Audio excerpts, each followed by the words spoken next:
Että Sport päätyy ja taklaus loppuu ja se on kova, se on puhdas Generosilta ilmat pihalle.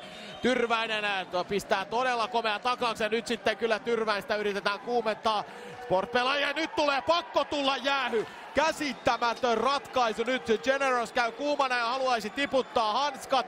Generos käy todella tulisena keskialueella ja täytyy kyllä sanoa, että nyt olisi pitänyt rangaistus tulla. Sport tulee kuitenkin, Kangasniemi yrittää syöttää, olisi voinut laukoakin.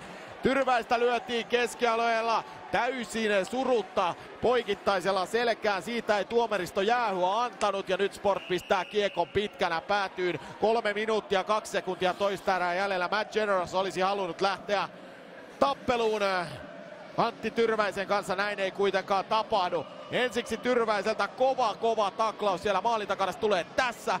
Toki vähän selkään siinä Generos kääntää kroppansa. Sitten alkoi tapahtumaan. Tyrväinen saa iskuja vähän puolin ja toisin. Ja sitten nähdään tuo isku keskialueella. Tämän jälkeen Generos tuli vielä haastamaan. Tunnetta piisaa jää.